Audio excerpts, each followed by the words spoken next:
আসসালামু আলাইকুম। আধ্যাত্মিক ইসলামের রুহানি মজলিসে আপনাদের সবাইকে হৃদয় নিংড়ানো স্বাগতম। আজ আমাদের এই আয়োজনটি একটু বিশেষ। আমাদের নিয়মিত ভিডিওগুলোতে আমরা মারিফতের সেই গোপন পঞ্চসাধনা অর্থাৎ রতি, মতি, জ্যোতি, বীর্য এবং দম নিয়ে আলোচনা শুরু করেছিলাম, কিন্তু আজ আমাদের একজন দর্শক বন্ধু একটি চমৎকার প্রশ্ন তুলেছেন, যা আমাদের এই সাধনার মূল ভিত্তি। তিনি জানতে চেয়েছেন, দম সাধনা করতে হলে আমাদের এই শরীর যে 5টি উপাদান বা পঞ্চভূত মাটি, পানি, আগুন, বাতাস ও আকাশ দিয়ে তৈরি, তা সম্পর্কে কেন জানতে হবে। আজকের আলোচনাটি কেবল সেই প্রশ্নের উত্তর নয়, বরং যারা আজ প্রথম আমাদের এই চ্যানেলে এসেছেন তাদের জন্যও এক নতুন আধ্যাত্মিক দিগন্ত খুলে দেবে। আমাদের সাথে বরাবরের মতোই আছেন আধ্যাত্মিক গবেষক পুষ্পা আপু। আপু, আজ আমাদের সেই দর্শক বন্ধুর প্রশ্নের উত্তর দিতে গিয়ে যদি নতুন দর্শকদের জন্য পঞ্চসাধনার সাথে এর সম্পর্কটা একটু বুঝিয়ে বলতেন। ওয়ালাইকুম আসসালাম। সেই জিজ্ঞাসু বন্ধুকে ধন্যবাদ। যারা আজ নতুন যুক্ত হয়েছেন তাদের উদ্দেশ্যে বলি, আধ্যাত্মিক পথে নিজেকে চেনার জন্য 5টি ধাপ পার করতে হয়। আপনার কামনা বাসনাকে নিয়ন্ত্রণ করা হলো রতি, মনকে স্থির করা হলো মতি, ভেতরের নূর দর্শন করা হলো জ্যোতি, আত্মিক শক্তি সঞ্চয় করা হলো বীর্য, এবং এই সবগুলোকে এক সুতোয় গেঁথে স্রষ্টার সাথে লীন হওয়া হলো দম।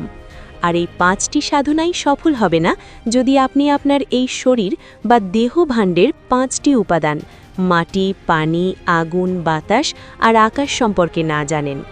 আপু, বিষয়টি কি একটু গভীর হয়ে গেল?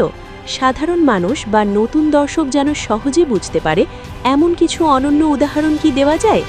অবশ্যই। ধরুন একজন কুমোরের কথা। কুমোর যখন একটি মাটির পাত্র তৈরি করে, তার কিন্তু এই 5টি উপাদানেরই প্রয়োজন হয়। প্রথমে লাগে মাটি বা ক্ষিতি। মাটি যদি খুব শক্ত বা খুব ঝুরঝুরে হয়, তবে কি পাত্র হবে? হবে না। আমাদের এই হাড় মাংসের শরীর হলো সেই মাটি। আবার সেই মাটিতে মেশাতে হয় সঠিক পরিমাণে পানি বা অপ। পানি বেশি হলে কাদা হয়ে যাবে, কম হলে ফেটে যাবে। আমাদের আবেগ হলো সেই পানি। এরপর চাকাটি ঘোরায়, সেখানে বাতাসের ঘর্ষণ লাগে, যা হলো বাতাস বা মরুদ। এরপর পাত্রটিকে পোড়াতে হয় আগুনে বা তেজ, আর পুরো প্রক্রিয়াটি ঘটে একটি শূন্য স্থানে, আকাশ বা ব্যোম। এখন দেখুন, যদি কুমোর না জানে কোন মাটিতে কতটুকু পানি দিতে হয় বা আগুনের তাপ কতটুকু হওয়া উচিত, তবে কি সে সুন্দর পাত্র গড়তে পারবে? ঠিক তেমনি দম সাধনা হলো আপনার ভেতরের সেই কারিগরি। আপনি যদি না জানেন আপনার শরীরে কোথায় আগুনের তেজ বেশি বা কোথায় পানির চঞ্চলতা বেশি, তবে আপনার দম বা শ্বাস সেখানে গিয়ে কাজ করবে না। সুবহান আল্লাহ, কি চমৎকার উদাহরণ! অর্থাৎ দেহভাণ্ডের ভারসাম্য ছাড়া সাধনা সম্ভব নয়। আপু, আরেকটি উদাহরণ যদি দিতেন। একটি জ্বলন্ত মোমবাতির কথা ভাবুন। মোমবাতির সুতোটি হলো মাটি, মোমটুকু হলো পানি, আর শিখাটি হলো আগুন। এই শিখাটি যখন জ্বলে তখন সে চারপাশ থেকে বাতাস গ্রহণ করে এবং তার চারপাশে একটি শূন্য স্থান তৈরি করে।